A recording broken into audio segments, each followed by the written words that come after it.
Okay, so yeah, thanks for joining us. Last session of the day. I'm all that stands between you and a free drink from my employer. So let's get rolling talking about Stupendous date tricks, basically trying to walk through some different use cases that can be complex, managing dates and times with Drupal, and hopefully showing you how to make those easy to manage. So I am this guy, Martin Anderson-Clutz, on Drupal.org, various social platforms. I go by Manclue, and I am employed by Acquia as a senior solutions engineer. Now, the main modules that we're going to see today are Smart Date and submodule Smart Date Recur for managing recurring dates, Smart Date Calendar Kit as a really fast way to get an event system set up. We're going to also be talking about date augmenters. So these are sort of plugins that you can use to sort of make common date date formatting functionality more sort of composable, so specifically around attaching content to date instances, as well as things like add calendar links. And the only module on this page that we're going to talk about that I have no hand in maintaining is inline entity form. Now we're going to be looking at basically a fresh install of Drupal 10, but it does include a few things just because to me it would be painful to run a demo without things like admin toolbar. I think it's better if it has Path Auto out of the box, and then to me Gin makes every experience of managing Drupal that much better. Also, modules that make it easier to use the command line of the keyboard to manage sites, so key save and coffee, and then node type defaults is just a way to make sure that new content types that we'll be creating conform to the way that I like to make them. So yeah, with that we can get started on our first use case, which is to say, on our fresh install of Drupal 10, let's install an event system, show that it can do intelligent deduplication in date output. So normally if you were like telling somebody what time this event was, you wouldn't say it's like November 17th, 4 p.m. to November 17th, 4:45 p.m., but that's kind of the way core date fields work, so we want to improve on that. In addition, we want to have an interactive date calendar, and so with that, let's, here we go, jump into our site here. So we've got our fresh install of Drupal 10. Quickly validate here. You can see that the only two content types are the ones that you get out of the box, the article and basic page. So let's go into our modules and get a couple of things installed here. So we've got our Smart Date Calendar Kit that we talked about. And while we're here, let's install the recurring submodule. The Smart Date Calendar Kit in particular is going to install a bunch of other things, but that's okay, including full calendar view that we'll talk about a little bit more later on. So with that installed, now if we go up here to add content and say event, and say this is our test event. Notice that we've got a friendlier widget than if you were using sort of your core date range. So if we go in here and we say, let's make this 6 p.m., it automatically updates the end time automatically based on the duration. We've got a simple checkbox for all day, so maybe let's go ahead and also make this 11, 19, make this all day, and have it go to 21. Didn't change that, there we go. So now if we save that, we've got our event. We can see it's doing the time range pretty nicely there. Not working quite as well with the dates, just because when you've got the actual name of the days in there, it's harder to deduplicate. So we're going to go ahead and update the format that's being used to make that work a little better. So if we go content types, event, manage display, let's go in here and change our formatter. There's a bunch of different ways we could change this, but let's just change it to use the compact Smart Date format. And when we refresh this now, you can see it's showing November 19th to 21st. So nice, clean, simple output of those two different date ranges. The other thing that I'll point out while we're in here, so if we follow our breadcrumb navigation, thanks to Path Auto being active, we can see we've got an event that's already been created for us to list upcoming and past events. And then if we tab over here to the calendar view, we also have this interactive calendar. So we can drag and drop between days. We could also go into the day, and if we scroll down here, you can see we can drag and drop to reschedule within the day, or even drag and drop to change the duration. And just to validate that it's not just within the calendar, it's actually saved those changes to the database. If we go in here, we can see that that event has been updated as well. So hopefully that validates that first use case of sort of a quick and easy setup of an event system. Any questions before we move on in terms of that sort of setup process? All right, that was probably the easiest one that we'll cover. So our next use case we're going to talk about is starting to get a little more complex. So we're going to have a monthly meetup that recurs on the second Thursday of each month, so something like a Drupal users group would normally do. We're going to set and display the time zone for it, and we want each meetup to be able to designate the topic that's going to be covered, who's going to be the presenter, and a link for the meetup. So let's go back in here and make a few changes. So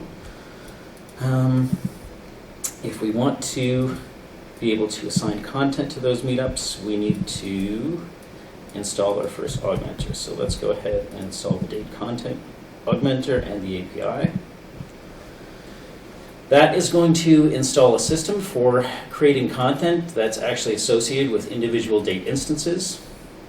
And if we wanted to, we could add additional ones. So it has these date content types, similar to content types. It creates one by default for us called session. If we go in here and look at the fields, it's already got speaker and topic, so let's just add a field to that for our links. So if we add that here, let's say call that RSVP. Just one link is fine. We could make that required. We'll leave that. Just leave the defaults for the sake of our exercise here. That looks okay. Let's maybe just update the display to have the RSVP in line like the other fields. And save that. Now the other thing we said was we wanted to be able to manage time zones. So fortunately with SmartDate, that's relatively simple to do. We just need to update the widget that's being used for our time field to be one that actually allows for time zones. So SmartDate has all of that capability built in, but for sites that don't need it, it defaults to a widget that is a little bit simpler. But just by changing that, we can go in. We could also do things like, maybe our site is only concerned about American time zones, so we don't want to have users have to scroll through that entire list. So we could do things like, say, let's just pick a few here. So maybe we'll do Anchorage and Chicago and Denver and Los Angeles and New York. If this was a thing you were doing often, you might want to use like a chosen two or something to make that searchable, but for now that's good enough. And now if we go ahead here, let's go back and add a new field or a new event and call this our meetup. Let's just backdate this a little bit so that we'll get the first in November. Maybe that starts at 5:30 and runs for an hour and a half. Now let's set the time zone to be Chicago. And setting the time zone was as simple as that. I did miss a step in terms of making that recurring, so let's go back into our field definition. And here we just need to set the field to allow recurring dates, and maybe it should only need to populate those out automatically 6 months in advance. So lots of other things that we could configure, but for the sake of time, we'll just do the things that we need to cover our use cases. So now if we go back into our Doug meetup, now we can say, let's repeat that monthly. And let's say that should be on the second Thursday. So if we save that, now we can see that we have those already populate out for the next 6 months. It is showing the times in sort of the Central Time as well as Eastern Time, which is what the site has been set up for. But it's not really intuitive because it isn't actually showing the time zone. So what we need to do is to update the output format that's being used to include the string for the time zone. So let's go into our SmartDate formats. And we started using the compact one. We could create a new SmartDate format from scratch, but for the sake of this exercise, let's just go in and tweak the settings on the one that we're already using to include that time zone string. And when we save that and now refresh our output, we can see that it's showing the actual time zones, making that a lot more clear. So we could turn off the site display if we wanted to have it only show in the time zone that's specified. Again, all of those are sort of implementation things that are pretty easy to configure if you need those. So I think the last thing that we said was we wanted to be able to associate the topic, speaker, and link. So let's go ahead here and go into our display settings, go into here, and you can see here's where we have those augmenters that we talked about. So now we can turn on the content augmenter, and here now it's going to give us the option. If we had multiple different content bundles, you can have the option to sort of attach multiple. In this case, we're going to say we specifically want sessions as the one we've already set up. You can have that form displayed in a variety of ways. In this case, I personally like using the settings tray, so we'll set it to do that and save that. And now we can go in here, and when we refresh, you can see it's adding all of these links. Obviously, as an administrator, I can see those. In a moment, we'll sort of validate that that's not something that you would see as the end user. But if we go here, we could say, "It's awesome." It's the speaker. Probably guess that. Let's give this. Say that it's meetup.com where you would go, and maybe the link text just needs to say RSVP. Actually, let's say meetup. So if we save that, you can see that it's populated that directly there, and if we go ahead and put that into a new window, that's what it would look like as someone who is an administrator, right? They don't see all of the extra links that are available for attaching that kind of content there as well. So that's sort of the quick overview in terms of being able to set up the time zones, to be able to associate different kinds of content. So again, that idea of like a recurring event, but maybe because you're covering different topics at every session, you want to be able to provide that extra information, even though it is kind of a recurring event. Any questions about that piece before we move on? If you look at that on the calendar, do you still have the drag and drop pieces, and does it try to affect everything? Or? I mean, here, let me go back. So essentially the way the calendar will work is that it'll be labeled as Doug Meetup as opposed to sort of the topic. There's probably a way to customize that, but I would say, here, let's just go in and I can show you. So if we go in here, yeah, so we can see the Doug Meetup there, and same thing if we go ahead to December there. So if you moved December's to the 12th, that just changed the one. Correct. So now it basically changed the algorithm of the recurring. It doesn't change. So basically, the recurring piece has this concept of overrides. So actually, if I go back in, let me show you. So within here, we can see that it's been changed in the database. But if we go in here as well, there is this button as well for manage instances. And what this allows you to do is for all of those different ones, you can override them. So it does a couple of formatting conventions to sort of make it obvious which ones you've manipulated. So ones that you changed, it's highlighted, or it's italicizing. But maybe you say, oh, well, this February one falls on a holiday or something, so we want to just cancel that one. So we can just go ahead and remove that, give it the confirmation, and now it's got the strike through. So if we close that and save, we can see that it's removed that from our list there.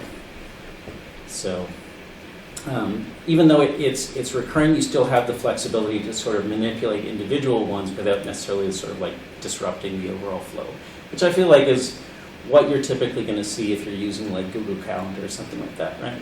Yeah. All right. So let's go back to our slide deck and talk about our next use case that we want to talk about. So in this case, we want to look at having weekly concerts. So maybe you're some kind of a like cafe or bistro. You want to have weekly concerts, and you want to be able to feature artists and show their image and bio, show a description for the concert, and then have calendar links and have that repeat on Tuesdays and Fridays. So if we go in here, let's go make a content type. let's call this concerts. We're going to grab our same field that we used from our events and allow those to be recurring. In this case, maybe 3 months out is enough to make those automatically calculated, and the rest we can probably leave the same. All right, so we're probably going to want to also now create a new date content type. So let's call this performance, and go ahead and start adding some fields to that. And now the first one that we're going to associate is actually with the artist, and because we want to have sort of probably have the artist as something that could potentially be associated across performances, right? Like you might have the same people back again and again.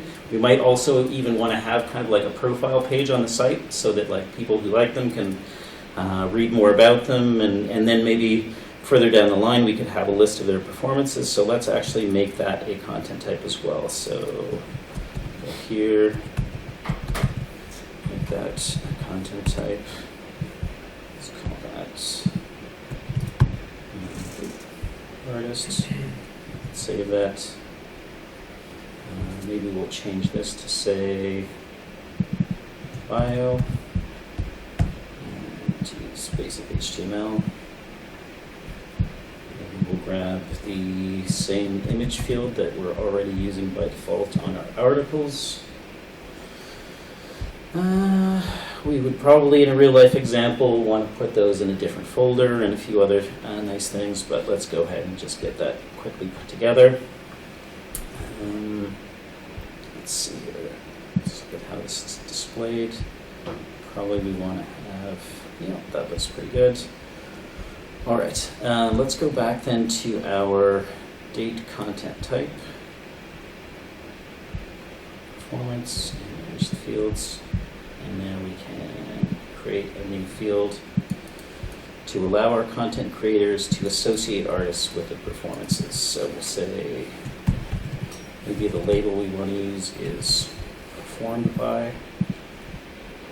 Maybe we want to allow more than one, so you might occasionally have multiple artists joining together for a performance, so we'll allow for that. And make sure that those are going to be just artists. We could make that required. All right, and then the last thing that we said we needed here was a text field to describe our concert. So let's get that description. Go ahead and save that. One is fine. Set the format, which is one of the nice things in 10.1. Don't need an extra module for that anymore. And we should be pretty close. So there's probably a few things more that we're going to want to do, but let's go ahead and create a concert to see where we are. So if we go ahead and say, let's call this Acoustic Afternoons. Maybe we want to, again, let's backdate that, and we'll say it's going to be 2 p.m. for 90 minutes, repeats weekly, Tuesdays and Fridays. Give it some placeholder text, but that's probably good enough. So you can see it's generating, that's quite a list. It's not terribly appealing to see it that way, but fortunately, the Smart Date fields, specifically once you turn on the recurring feature, has a special formatter that's really meant to handle recurring dates in a much better way. So let's go ahead and change to the recurring formatter. And here we can say how many instances we want to show. It's really more centered around what's the next event. And so we can say maybe we want to show just the previous one and then the next, let's say 3 that are upcoming. We could also show the next one as sort of a separate listing if we wanted that to be sort of featured more prominently. And here we want to associate it, in this case, not with sessions, but with performances, but otherwise we can leave things the same. There are also, with the recurring formatter, you can also use separate augmenters for the individual dates versus the actual recurring rule. So in this case, we don't need to set anything on the rule. Let's save that. Let's save that there. And let's have a look at what our output looks like now. Did I not save that? See if there's something saved.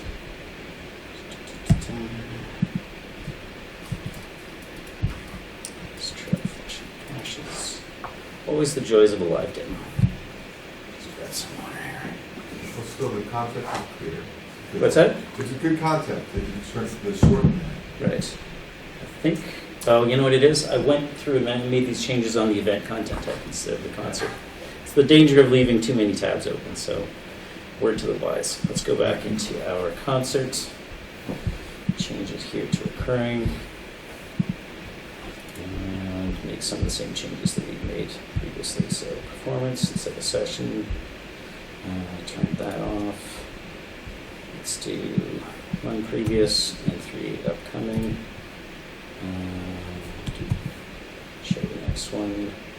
One other thing I'll point out while we're in here, I don't think we're really going to demo it, but you can also use JavaScript localization. So basically the idea is it uses JavaScript to automatically show an event in the user's own time zone based on how they have their browser configured. So instead of having to worry about setting up your site's output to align with how different people are going to be using it, if it's a global audience, that's a pretty simple way to sort of show something like a webinar natively in their own time zone. All right, so now let's go back here, and that looks much better. So instead of that long list, we just have, this is the next one that's coming up, and we can have the recent upcoming. It's defined in a twig template to put those into details elements so that they're sort of interactive, but you can override the twig template if you want sort of a different output structure as well. So let's see here. So I think we're ready to go ahead and start to associate some content here. So let's just say we want to go in here. So here's where, by default, for that entity reference field, it's using kind of an autocomplete, which as a content creator would mean you'd have to, if the person wasn't already in the system, sort of stop working on what you're doing, go and create that artist listing before you could come back and actually find them in the autocomplete. And here's where we're going to use the entity reference form, the inline entity form to sort of make that experience much better for our content authors. So let's go ahead and install that. Let's go ahead, make sure we're on concerts. Actually, in this case, we want to be, that's content type performance. Yeah, so here it is with form die. And let's go to form display, change it from autocomplete to our inline entity form. Lots of different ways you can sort of customize these to make the experience simpler for your site. So you can say, what language should I use in terms of how it displays these? Can they add new ones? Do they have to choose from existing ones? Lots of things here. But for now, let's go ahead and save that. And if we go back to here, refresh, go into a form again, go add new artist. Now we have the ability to sort of create a new artist listing, but as you can see, just dropping in the sort of default form doesn't necessarily lead to a great experience there. Now, lots of people use view modes for Drupal in terms of selective ways to display content. So things like teasers is definitely something that people commonly use, but Drupal core does also have the same ability with forms. So if we go in here and we go to our display modes, for forms, we can add a form mode for content, and let's just call this compact. And if we go in here and go back to our artist, content type, form display, we can enable that compact view mode and switch to compact. Now we can We can remove all of those when that form is going to be embedded, but then if for whatever reason we wanted to go in and have more control in terms of like making it sticky or customizing the URL path or those other kinds of things, you sort of end up with the best of both worlds, because you can do the more custom piece directly on the node edit form, but you have an experience that's nice and simple while you're creating in the context of doing something else. So let's go ahead and strip out all of the fields that we don't need while we're creating the artist listings in that sort of embedded experience. So let's go ahead here. Oop. That, and yeah, those are just the only three that we need. So, then the other thing we need to do is here, inline entity form also has its own support for those form modes, so it's as simple as going back in here, changing that to use the new form mode and save that. And now if we go in here, refresh the page, and go in again, now we can see when we add a new artist, that's a much more manageable experience. So let's go ahead here and just copy and paste things from our copy deck. So,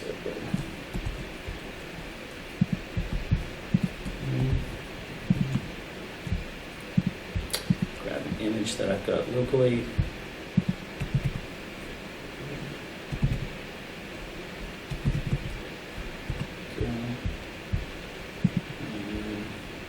Probably want more descriptive alt text, so I certainly don't use what I'm putting in there as a good example of alt text. Let's copy and paste in. And maybe paste in our description for the actual performance.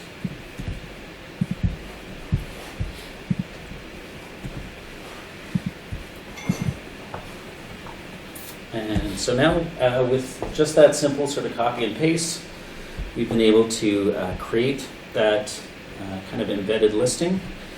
If we wanted to, we could also, I mean, it's showing it now just as a link to the artist, which is not terrible. We could sort of click through and sort of see the deeper content, but we do also have the ability to sort of show that in a little bit richer way. So if we went into here and change the display to be, instead of just showing the label, a rendered entity, change that to be a teaser,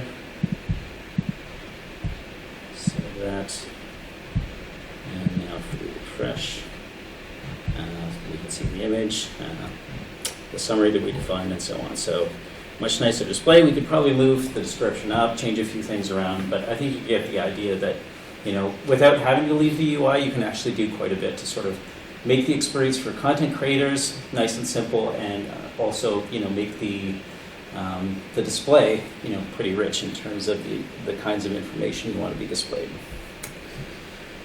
Okay, last piece then is the add to calendar links. So let's go back into, let's close that.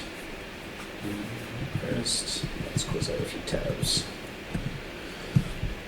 All right, so let's go back into our event content type, to the display, and now in our formatter settings, let's turn on the, we don't actually have the module installed yet.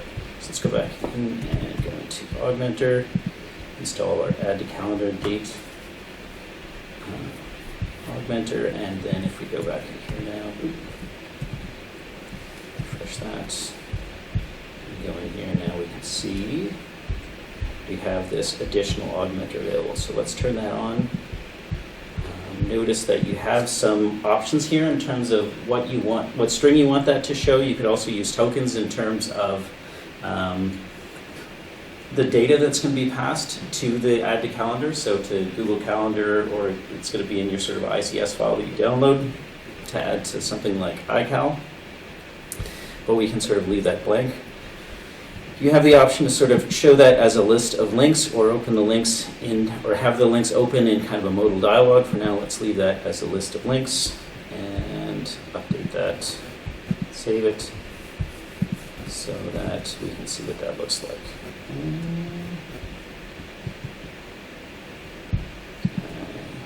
Oh, You did it on event again? I did it on event again, so too late in the day. think on the, so let's just do it. So pretty simple to change. Let's just add that and use the defaults. Save it and refresh. Now we can see those links. And again, if we were to see what that looks like for anonymous users,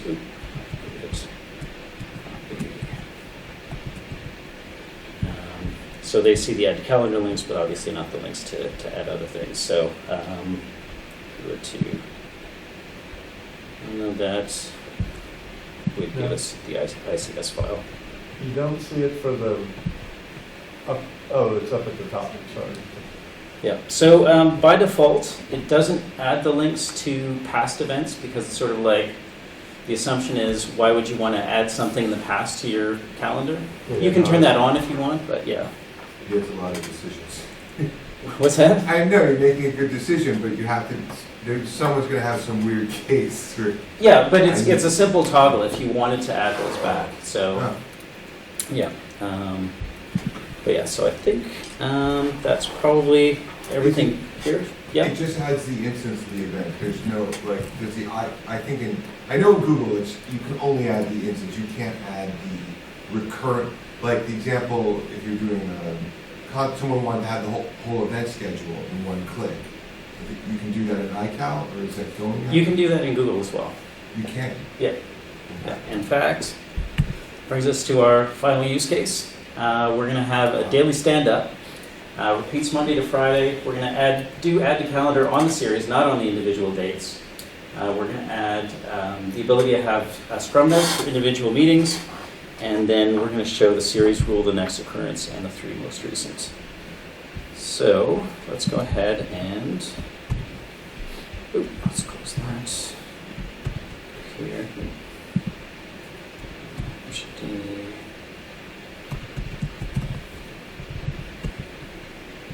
Let's call this meeting. Save that. Add our field for the date we've been using all along.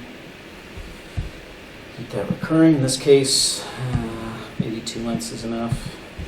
But otherwise, the other thing maybe we might change for meetings, especially if we think we're going to have Scrum meetings in there, is allow for 15-minute meetings as a default.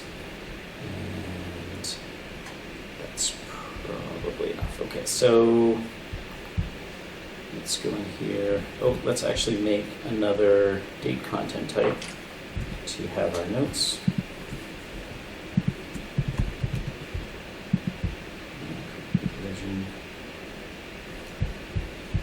In this case, we'll just add one field as the text, where we're going to store our notes.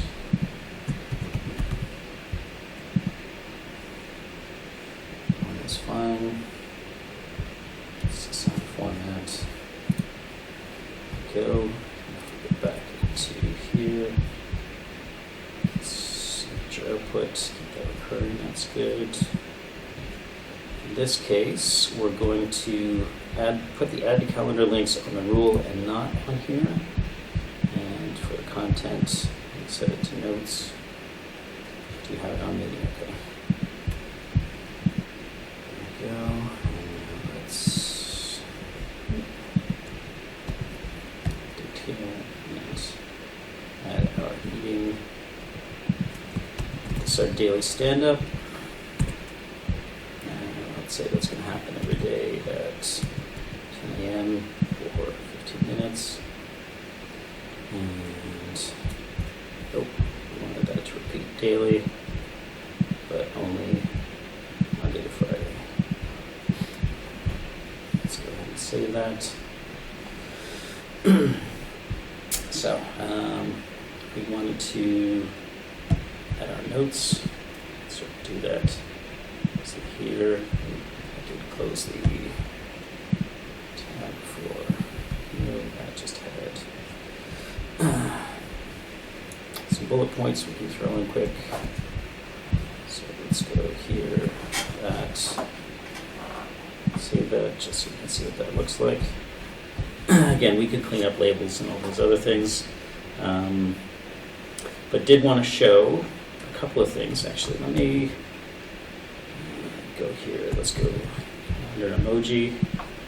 So we could also do something fun like, instead of having the text, let's go back here for our, this is meeting, yeah. Let's go here for back to calendar links. Instead of text, let's actually throw an emoji in there. And let's have those open up in a modal dialog just so you can see how that's different. So let's save that.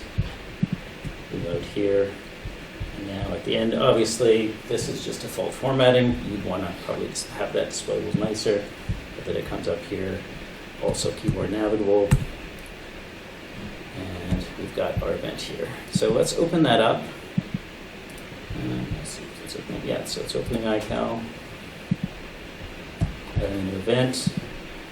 And we can see that it's got our daily stand-up recurring. So we've added the whole series to our calendar in just that one step.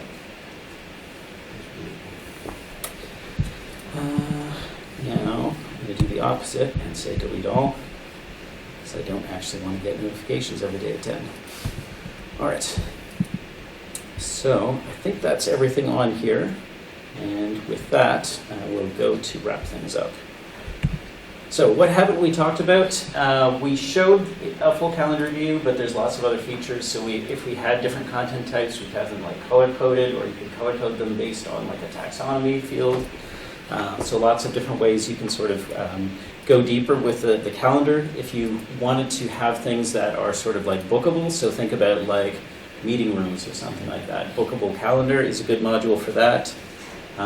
If you wanted events to be something that people can register for or even pay to register for, the entity registration module is really good for that. And one of the things that we showed with the inline entity form was if you were, actually I don't even know if we showed that part, but if you were selecting, even with the inline entity form, the way we had it set up, an existing artist as an example, it would still be using an autocomplete, whereas if you use the entity browser module, you can actually set that up to be more of like a, similar to like the media library where you could have like a thumbnail or different ways of displaying that to sort of make that a little bit more intuitive if somebody was going to be sort of navigating that manually. But that is what I brought to talk about. Happy to answer more questions. I will also point out before anyone leaves that I do have stickers, so if you want a Smart Date sticker or a Drupal X sticker, feel free to come up and help yourself. So I found that, maybe I'm wrong, but I found that the calendar loaded really slowly when I had a lot of recurring events with Smart Date. And if I just tested by changing all my recurring things to individual events using people dates and calendar, it was like nothing. So there is an issue with full calendar where it seems like with recurring dates that it loads the entire series again for each instance. And I think it's I'm inclined to say it's true for any sort of multi-value as opposed to like individual ones. I don't think it's specific to the recurring, but there isn't an issue open on the full calendar view module.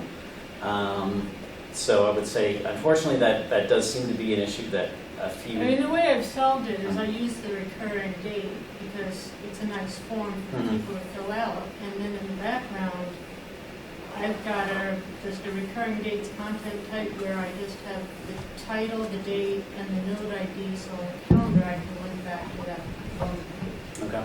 But that seems like I shouldn't have to do that. I agree. There is also a calendar view module. I've tested both and they were the same. I'm using calendar view because I think I it's see. nicer, but I tested both. Okay. I'm trying to think if there's an issue open on calendar view. I know I've had a conversation with the maintainer of that one about that, so it's possible there's more work that can be done there, but yeah. Sounds like that's a decent workaround. I know there is also an issue open on Smart around the calendar module, which may be better. But it's on my to-do list to sort of review the patch that's been submitted on that and see number one, if that works, and then number two, if it's any better than, you know, what's been reported with full calendar view. Yep. Any other questions?